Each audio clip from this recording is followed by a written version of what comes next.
Bismillahirrahmanirrahim. Bismillahirrahmanirrahim. Alhamdulillahi rabbil alamin. Wassalatu wassalamu ala asyrafil anbiya'i wal mursalin, Sayyidina wa habibina wa syafi'ina wa maulana Muhammadin. Faqad qala rabbi shrah li sadri wa yassir li amri wahlul 'uqdatam min lisani yafqahu qawli. Amin. Amma ba'du. Puji serta syukur mari kita panjatkan kehadirat Allah yang Maha Ghafur atas limpahan rahmat, nikmat dan karunia-Nya. Salawat salam semoga senantiasa terlimpah curahkan keharibaan junjungan kita Nabi besar Muhammad sallallahu alaihi wasallam. Hadirin hadirat rahimakumullah, sehat semuanya? Alhamdulillah. Semoga Allah berkahi kesehatan kita, amin ya rabbal alamin. Jamaah rahimakumullah, kita lanjutkan ngaji kita kitab fikih manhaji sampai di halaman 29 dari jilid yang pertama dari 3 jilid kitab fikih manhaji ini. Kitab ini ditulis oleh Syekh Mustafa Al-Khin dan Syekh Mustafa Al-Bugha. Masih dalam bahasan hikmatut tasyri'it toharoti, hikmah disyariatkannya toharoh. Kitabnya ada yang lupa, nggak kebawa. Ayo. Ada 4 yang ditulis oleh musannif atau pengarang kitab ini, yang 2 sudah kita bahas pada pertemuan sebelumnya. Hikmah ditetapkannya toharoh dalam syariat Islam, mereview yang pertama adalah at-toharatu min dawa'il fitrah. Dia adalah fitrah manusia, bawaan dari lahir. Yang kedua, al-muhafadzatu ala karomatil muslim, yaitu menjaga kemuliaan umat Islam. 1 dan 2 itu sudah kita bahas pada sebelumnya. Yang ketiga, as-salisu, bermula hikmah disyariatkannya toharoh. Yang ketiga yaitu al-muhafadzatu, menjaga alas sihhati, terhadap sehat. Fannadhafatu, maka bermula bersih itu min ahammil asbabi, dari penting-pentingnya sebab, allati yang tahfadhu, yang menjaga al-insanu, manusia, minal amrodi, dari berbagai macam sakit.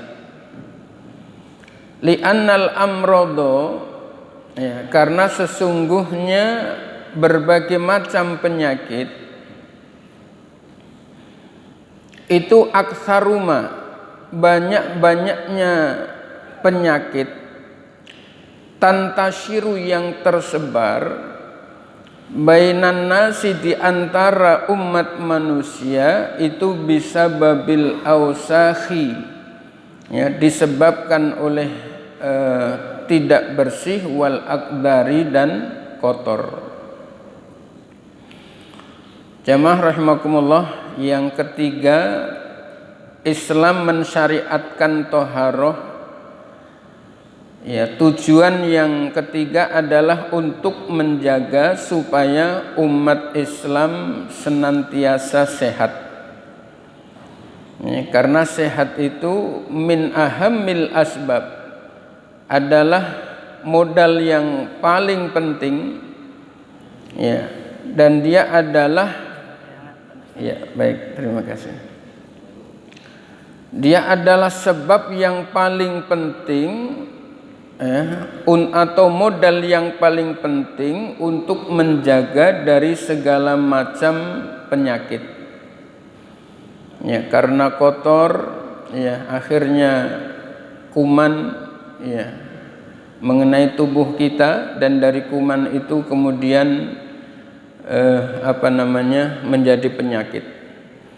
Ketika akan makan, ya, disunnahkan untuk memastikan bahwa perabotan yang digunakan itu bersih dan suci. Ya, perabotan. Rasulullah pernah melarang untuk tidak memakan makanan yang dimasak oleh saudara-saudara kita non-muslim, sebab yang beliau sampaikan adalah karena mereka tidak faham dan tidak tahu bagaimana cara mensucikan najis. Nah, ini pesan yang luar biasa.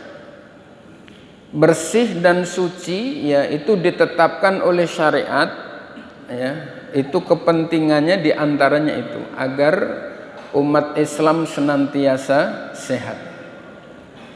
Dan itu artinya biar yang memasak itu umat Islam sekalipun, akan tetapi sama-sama tidak tahu cara mensucikan najis dan kotoran, ya, itu berlaku sama, karena ilatnya di situ. Ya, karena yang menjadi pesan khususnya adalah tidak tahu cara mensucikan najis. Begitu. Karena tidak setiap umat Islam juga tahu, ya, cara mensucikan najis.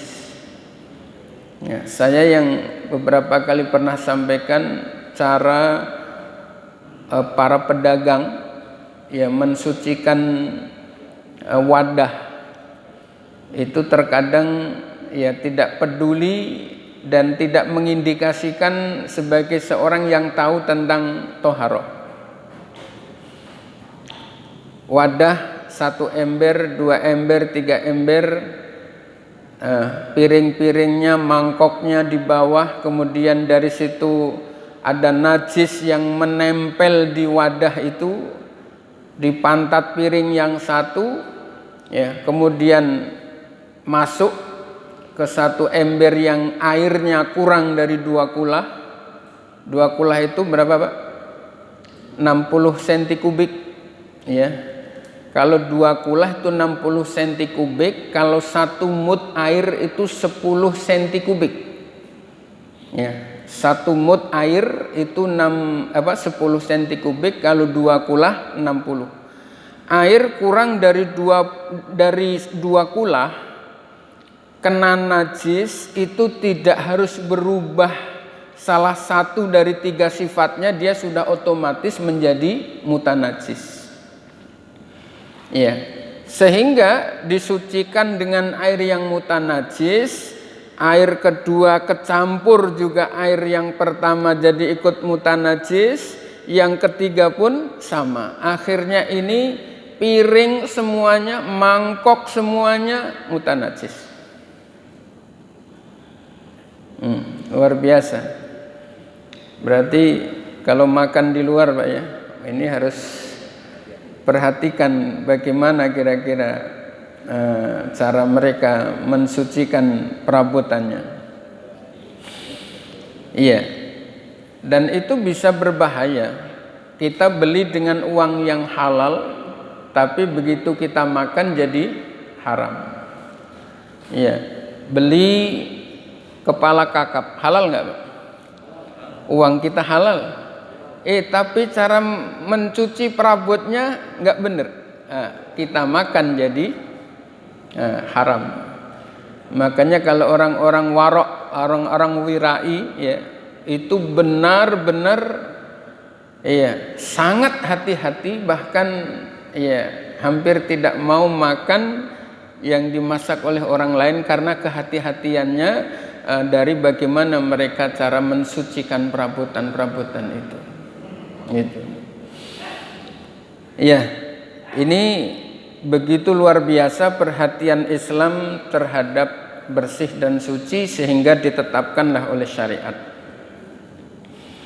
Ya, li'annal amrodo, karena sesungguhnya berbagai macam penyakit aktsaru ma tantashiru bainan nasi bisababil ausakhi wal aqdar.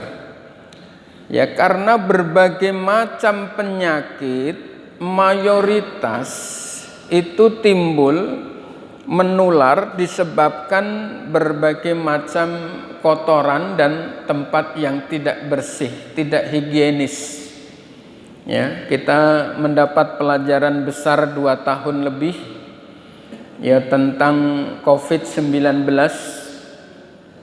Ya, tangan kita yang bersih terus kemudian nempel kepada tangan orang yang kena virus, maka kita juga kena virus. Kita hendaknya sering-sering cuci tangan. Nah, itu adalah kotoran yang menjadikan sebab ya orang terkena penyakit. Fatandifu al-jisma,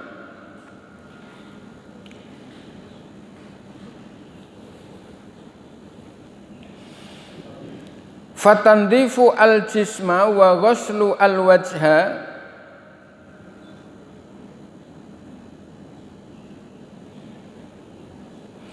fatandiful jismi, maka bermula membersihkan anggota tubuh, wa ghuslul wajhi, dan membersihkan wajah, wal yadaini, dan membersihkan kedua tangan, wal angfi, dan membersihkan hidung, warijlaini, dan membersihkan kedua kaki, wa hadhil a'dha'u, dan bermula anggota ini allati, yang tata'arradu, selalu bersentuhan, lil wasakhi, terhadap kotoran, kathiron, dengan banyak, bahkan iddata marrotin, berulang kali, kulla yaumin, di setiap hari. Ya, yaj'alu, yang menjadikan al-i'rad, dari tata'arrad itu, al-jisma, jisim, anggota tubuh, ya, hasinan, rawan, ya, hasinan, terjaga, minal amrodi, dari berbagai macam penyakit. Ya, jamaah rahimakumullah, kalau kita berwudu, ya, pertama sebelum memasukkan kedua tangan kita ke bak, ya, kalau media atau fasilitas wudunya adalah kolam, itu disunnahkan terlebih dahulu untuk disiram sebelum masuk ke dalam kolam. Sedetil itu, ya. Kenapa?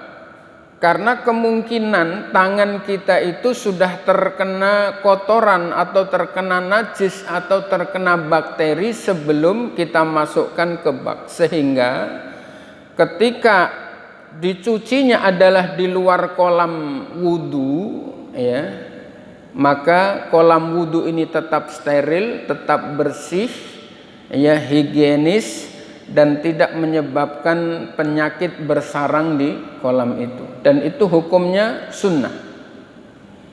Nah, setelah itu kemudian baru mencuci tangan kita dalam keadaan yang memang sudah terbasuh di luar.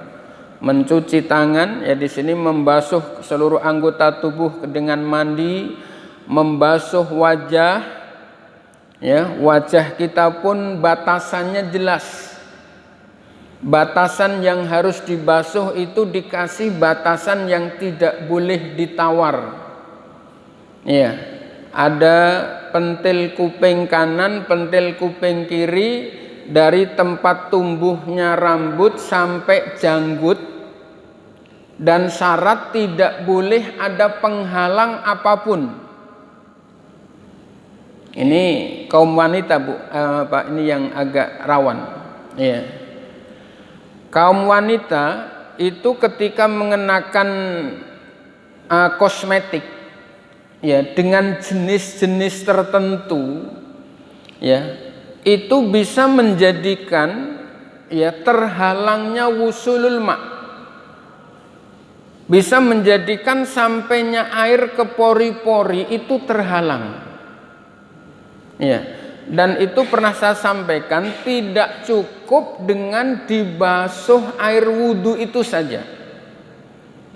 Dia harus dibersihkan pakai sabun, sabunnya, busanya harus benar-benar hilang, baru kemudian wudhu.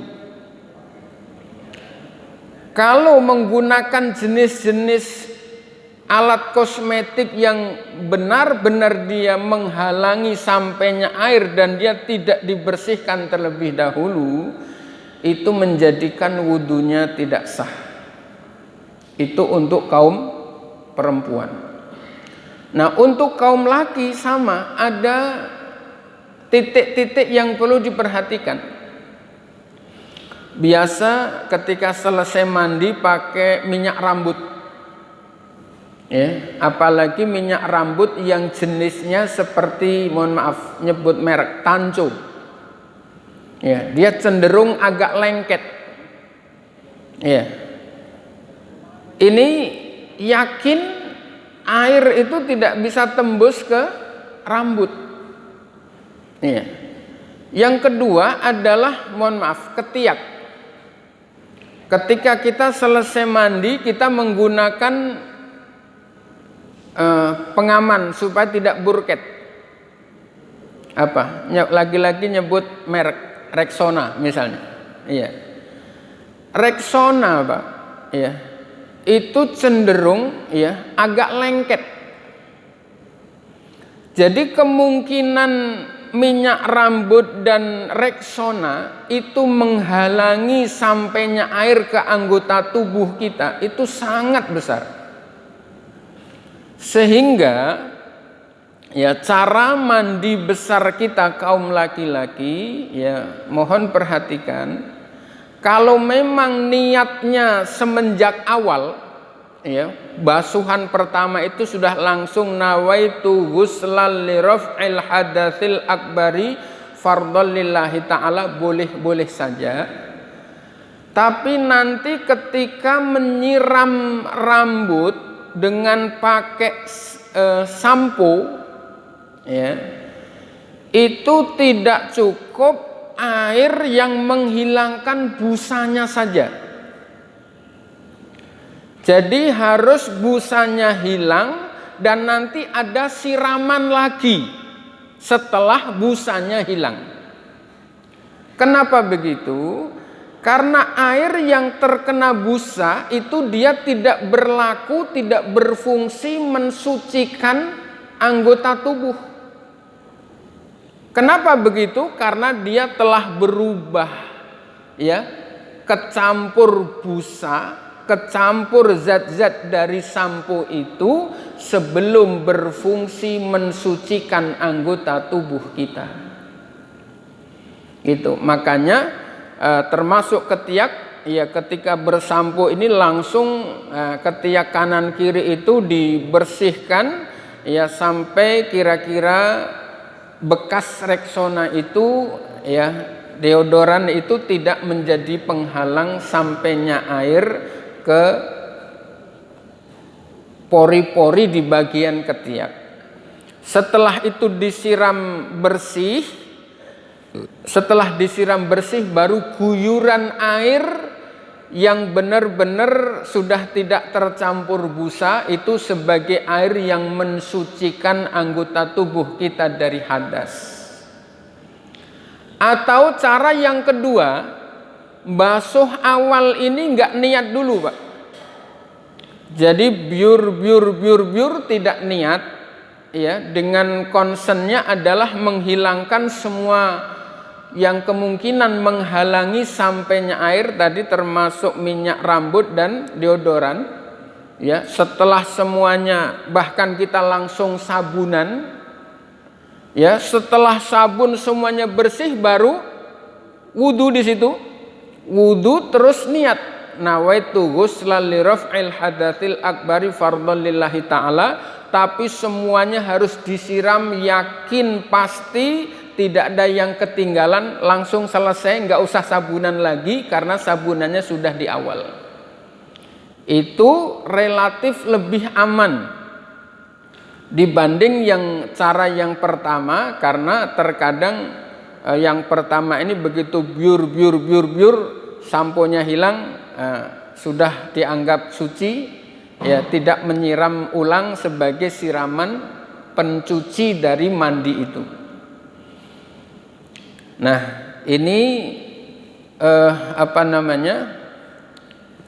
membersihkan anggota ya dari berbagai macam penghalang itu adalah sesuatu yang harus, dan ketika diabaikan maka menjadikan yang kita lakukan wudukah atau mandi besarkah itu menjadi tidak sempurna atau bahkan menjadi tidak sah.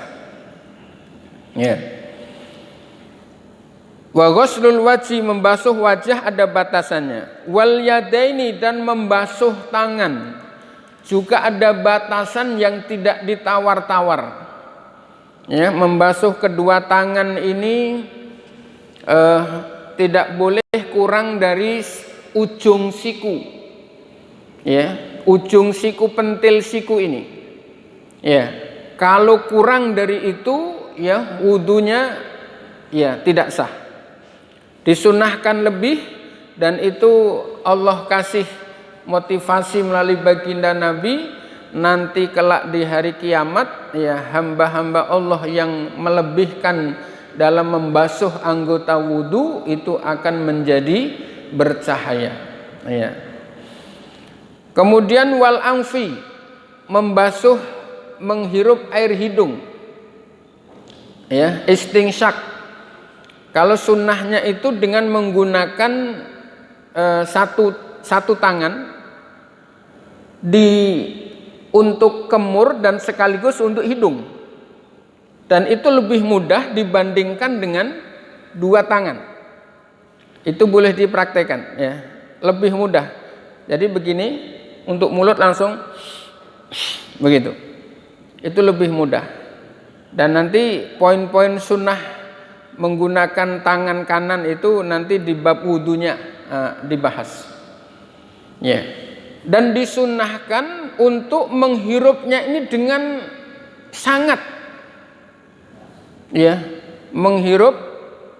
Jadi mulut dan hidung pakai tangan kanan, terus kemudian membuangnya itu pakai tangan kiri. Tapi hati-hati, lihat kanan kiri ya. Nggak sadar di wudunya sambil merem, di sebelahnya ada teman kita yang lagi wudu, tiba-tiba dikempros, wah itu bisa jadi kasus itu ya, jadi kasus ya. Jadi pakai tangan kanan dan dibuangnya pakai tangan kiri, kecuali ketika dalam keadaan berpuasa. Ya, kalau dalam keadaan berpuasa itu tidak boleh dihirup, tapi cukup yang bagian luar saja. Ya, jangan sampai berdalil ini kebetulan disunahkan untuk istinsyak, jadi nyerotnya banyak-banyak, kebetulan lagi haus sekalian. Ya, sekalian ngilangin haus. Nah, itu tidak boleh. Warijlaini, dan membasuh kedua kaki. Ya, membasuh kedua kaki itu disunnahkan untuk di sela-sela kaki kanan pakai tangan kiri dari bawah. Ya, fungsi yang pertama adalah jika ada kemungkinan di sela-sela jari jemari itu ada penghalang, maka bisa terbasuh, dihilangkan dengan jari jemari tadi. Fungsi yang kedua, kalau kemungkinan ya di telapak kaki kita itu ada penghalang seperti cat misalnya. Kalau cara membasuh dan menyela-nyela jarinya tadi benar, itu akan terlihat. Jadi telapak kaki itu akan terlihat. Oh iya, ternyata ada cat di bawah. gitu. Makanya kaki kanan disunahkan disela pakai jari jemari tangan kiri, kebalikannya kaki kiri di sela-selainya dengan menggunakan jari jemari tangan kanan. Dan itu jadi kelihatan telapak kaki kita ya, asal agak sedikit diangkat begitu jadi kelihatan. Ya, karena kemungkinan najis atau kemungkinan penghalang permanen seperti cat ya itu bisa tanpa disadari terjadi pada anggota tubuh kita yang ada di bawah itu, yaitu telapak kaki. Nah, membersihkan semua anggota tubuh ini ya, karena anggota-anggota tubuh ini yang paling banyak bersentuhan dengan kotoran. Ya. Wajah kita terbuka, berbeda dengan badan kita. Ya. Terus kemudian tangan kita ya setiap saat menyentuh ya benda-benda, kemungkinan terkena kotoran. Hidung kita ya meskipun sudah dikasih pengaman berupa bulu-bulu rambut gitu, tapi itu kemungkinan menghirup virus, menghirup debu dan sebagainya juga masih sangat mungkin. Ya. Makanya dalam konteks hidung ya Bapak dan jamaah sekalian, bulu hidung ya itu tidak boleh dicukur habis, tidak boleh. Ya. Memang harus tetap bersih dan rapi. Ya, kalau kita lagi makan tiba-tiba teman depan kita bulu hidungnya kelihatan 1 cm gitu, Pak. Kira-kira enak nggak kira-kira? Iya, nggak nyaman. Tapi dipotongnya tidak boleh habis, apalagi dicabut. Ya, itu menjadikan penyakit polif. Ya, penyakit polif itu salah satu penyebabnya adalah mencabut bulu hidung. Ya, polif. Ya, polif itu yang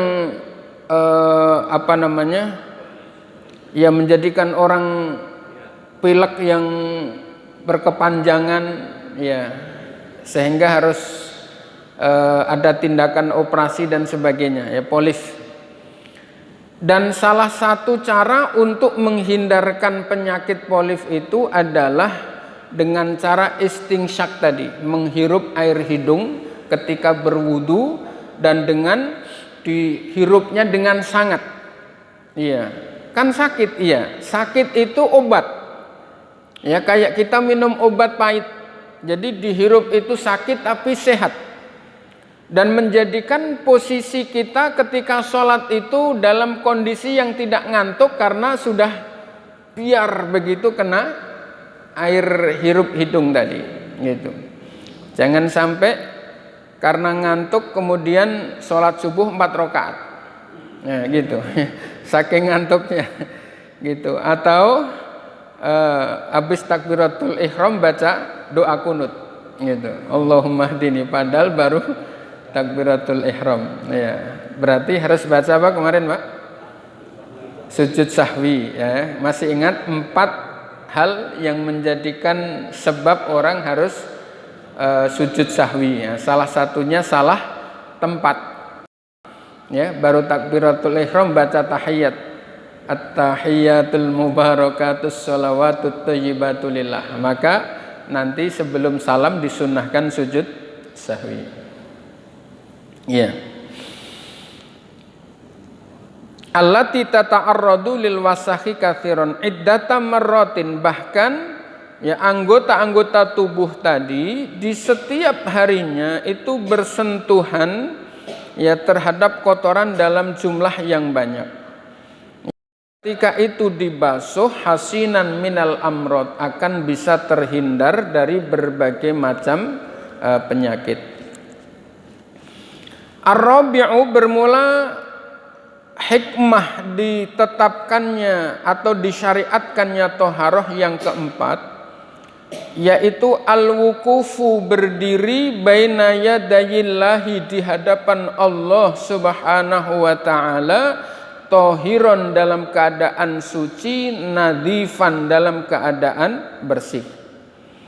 Li'annal insana, karena sesungguhnya manusia, fi solatihi, di dalam solatnya manusia itu yukhatibu, sedang berbincang-bincang, Rabbahu, terhadap Tuhannya, wa yunajihi, dan sedang mengadu kepada Tuhannya, fahuwa hirriyun ayyakuna tahirud dhahiri wal batini. Fahuwa, maka bermula man, insan, ya, itu hirriyun, ya, diharuskan ayyakuna, ada tahirud dhahiri, suci zahirnya, wal batini, dan suci batinnya, nadhiful qalbi, bersih hatinya, wal jismi, dan bersih jasadnya. Li'annallaha, karena sesungguhnya Allah Ta'ala itu yuhibbu, cinta, at-tawwabina, terhadap hamba-hambanya yang senantiasa bertaubat, wa yuhibbu, dan suka, cinta Allah, al-mutatahhirina, terhadap hamba-hambanya yang senantiasa suci. Ini alasan yang keempat, ya, bersih suci, ya, ketika menghadap Allah Subhanahu wa ta'ala. Li'annal insana fi sholati yukhatibu, sesungguhnya setiap manusia di dalam sholatnya itu sedang berbincang-bincang kepada Allah. Allahu Akbar kabira, ya. Allahu Akbar, Allah maha besar, kabiron, lagi sempurna kebesarannya. Walhamdu, dan bermula segala puji, lillahi, hanya milik Allah, katsiron, dengan pujian yang banyak, ya. Kabira walhamdulillah katsir, wa subhanallahi bukratan wa asila, wa subhana, dan maha suci Allahu Allah, wa subhanallahi bukratan, sepanjang pagi, wa asilan, dan sepanjang petang. Inni wajjahtu, ini sesungguhnya aku, wajjahtu, menghadap aku, wajhiya, ya, wajahnya, lilladzi, kepada zat fatara, yang telah menciptakan as-samawati, 7 lapis langit, wal ardo, dan 7 lapis bumi, ya, hanifam musliman. Inni wajjahtu wajhiya lilladzi fataras samawati wal ardo, hanifan, dengan lurus, musliman, dengan penuh berserah diri, wa ma ana, dan tidak menghadap Allah, ya, menghadap Allah ketika sholat, supaya kalau toh nggak hafal minimal tahu, minimal pernah mendengar, ya. Sampai apa tadi, Pak? Sami Allahu liman hamidah. Kemudian sujud, subhana rabbiyal a'la wa bihamdihi, subhana, maha suci, Rabbiya, Tuhan kami, al-a'la, yang maha tinggi, wa bihamdihi, ya'lu. Kalimat ya'lu itu enggak dibaca, Pak, tapi itu intinya, ya. Subhana, maha suci, Rabbiya, Tuhan kami, al-a'la, yang maha tinggi, wa bihamdi, dan dengan memujinya, ya'lu, orang yang memuji itu akan diangkat derajatnya menjadi tinggi. Nah, ketika membaca doa sujud itu, Pak, diresapi, dimaknai, ya, supaya Allah lebih cepat mengangkat derajat kita. Baru kemudian, Pak, sholat mengajukan proposal. Sholat itu, Pak, kita mengajukan proposal kepada Allah. Di mana tempatnya? Di antara 2 sujud. Rabbi, wahai Tuhan kami, ighfir, ampunkanlah li, atas dosa-dosa kami. Ya, ampunan yang engkau berikan, ya Allah, hendaknya warhamni, engkau lengkapi dengan kasih sayangmu. Kasih sayang yang engkau berikan, ya Allah, hendaknya wajburni, engkau lengkapi dengan kecukupan segala kebutuhan kami. Tapi kecukupan kebutuhan itu, ya Allah, hendaknya warfa'ni, engkau angkat derajat kami. Engkau cukupi, engkau angkat derajat kami, tapi kami enggak punya uang, ya Allah, repot juga kayaknya, maka warzukni, berikanlah kami rizki. Pak, ini perhatian di poin 1 ini, Pak, ya. Sholat yang Allah setting itu Pak, kita untuk minta rezeki Pak. Gitu. Kalau ada orang bilang itu ibadah nggak boleh dikait-kaitkan dengan urusan dunia, itu nggak paham arti sholat ini Pak. Iya. Sholat 5 waktu kita, sholat apapun Pak. Iya, kecuali sholat jenazah yang nggak ada antara 2 sujud ya. Itu proposal itu Pak. Kita minta mengajukan kepada Allah. Ya, minta rezeki. Udah minta dicukupi, minta rezeki ya, warzukni. Ya Allah, Engkau berikan kami rezeki berlimpah ya Allah, tapi kami salah menggunakannya, bahaya juga ya Allah. Maka wahdini. Ya Allah, bimbinglah kami dalam menggunakan segala nikmat yang Engkau berikan. Engkau berikan rezeki, Engkau bimbing, tapi kami sakit ya Allah, percuma juga. Sekedar mau suka bumi aja nggak bisa ya Allah, bagaimana? Maka wa'afini, berikanlah kami sehat. Tapi ya Allah, jika semua yang Engkau berikan kepada kami salah, maka wa'fu anni, maafkanlah kami ya Allah. Indah nggak Mbak kira-kira Pak? Itu Pak, aslinya sholat itu di situ. Apalagi? Setelah itu baru tahiyat. Tahiyat ini lebih dahsyat lagi. At-tahiyyatul mubarakatus salawatut thayyibatu lillah. Ini kalimat salam yang diucapkan oleh Nabi ketika naik ke langit di saat Isra. Iya, segala kehormatan, seluruh kehormatan, at-tahiyyat al-mubarakat, seluruh keberkahan. At-tahiyyatul mubarakatus salawatut, seluruh rahmat ta'dim, at-thayyibah, dan seluruh kebaikan itu lillah, milik Allah. Itu salam Rasulullah yang beliau ucapkan di saat beliau naik ke langit. Ya. Nah, karena ucapannya dahsyat, maka langsung dijawab oleh Allah, Assalamu alayka ayyuhan nabiyyu wa rahmatullahi wa barakatuh. Kata Allah, selamat sejahtera untukmu wahai Nabi, wa rahmatullahi, dan seluruh rahmat Allah, wa barakatuh, dan seluruh keberkahan. Ya, assalamu alayka ayyuhan nabiyyu wa rahmatullahi wa barakatuh. Dijawab begitu, Nabi nggak mau gagahin itu doa, itu anugerah yang Allah berikan, tapi Rasulullah langsung, Assalamu alayna wa ala ibadillahis sholihin. Ya Allah, sampaikan semua itu salam sejahtera dan rahmat ta'zim kepada kami semua. Wa ala ibadillahis sholihin, dan terhadap hamba-hambamu yang sholihin, sholihat. Ini Pak, orang kalau jadi soleh, ya, itu akan mendapat doa langsung dari Nabi dan akan mendapatkan doa dari seluruh umat Islam ketika sholat itu. Makanya berusaha untuk menjadi orang soleh. Gitu.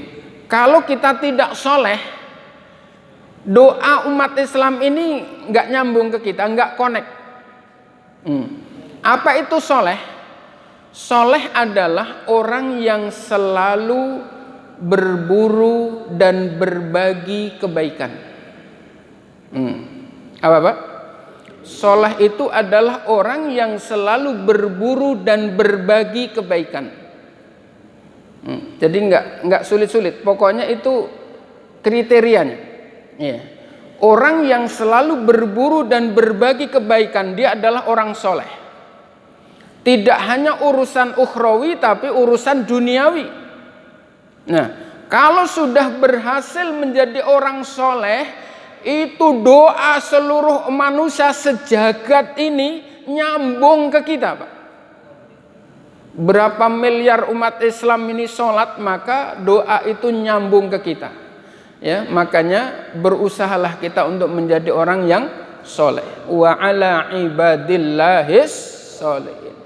Malaikat-malaikat yang menyaksikan kagum sehingga menyatakan asyhadu alla ilaha illallah. Ini ucapan para malaikat, ya Allah, kami bersaksi bahwa tiada Tuhan melainkan Allah wa asyhadu anna Muhammadar Rasulullah, dan kami bersaksi bahwa Nabi Muhammad adalah utusan Allah. Wa asyhadu anna Muhammadar Rasulullah, langsung lanjut Allahumma sholli ala sayyidina Muhammad, itu salam sholawat, dan kemudian nyambung ke sholawat Ibrahimiyah. Itu Pak aslinya. Nah, terakhir assalamualaikum warahmatullah. Ini Pak, kita mendoakan seluruh manusia, seluruh umat Islam dari ujung barat sampai ujung timur yang ada di sebelah kiri kita. Semoga rahmat ta'zim senantiasa untuk kalian semua. Assalamualaikum warahmatullah. Assalamualaikum warahmatullah. Itu doa kita orang ketika sholat. Indah nggak Pak kira-kira Pak? Tapi kira-kira ada nggak yang sudah hafal arti bacaan sholat tadi? Belum ada. Iya. Bacaan sholat itu nggak banyak Pak. Nggak banyak. Ruku, mau sholat model apa ya ruku bacaannya ya itu. Betul nggak Pak? Tahiyat ya dia juga. Sami Allah cuma ngafal 1 kali, sudah mau sholat 1000 rakaat dia juga. Aslinya sedikit sekali. Tapi efek dari sholat itu Pak terasa ya, benar-benar ketika kita sholat memaknai bacaan demi bacaan ya, apalagi kalau kita tahu ya artinya lebih, ketika imamnya membaca surat panjang kita tahu artinya, Masya Allah, indahnya di situ Pak ya itu kembali bahwa ketika orang sholat itu adalah sesungguhnya yukhotib, sedang berbincang, wa yunajih, dan mengadu kepada Allah, sehingga dia harus bersih dan suci. Ya baik, sudah siang, sementara sampai di sini, mudah-mudahan ada manfaatnya. Kita akhiri dengan Al-Fatihah. A'udzubillahi minasyaitonirrajim. Bismillahirrahmanirrahim. Alhamdulillahi rabbil alamin arrahmanir rahim maliki yaumiddin iyyaka na'budu wa iyyaka nasta'in ihdinas siratal mustaqim siratal ladzina an'amta 'alaihim ghairil maghdubi 'alaihim waladdallin amin. Rabbi da'wahum fiha subhanakallahumma wa tahiyyatuhum fiha salam wa akhiru da'wahum anil hamdulillahi rabbil alamin. Kurang dan lebihnya mohon maaf. Hadanallahu wa iyyakum ajma'in, wallahul muwaffiq ila aqwamit thoriq. Wassalamualaikum warahmatullahi wabarakatuh.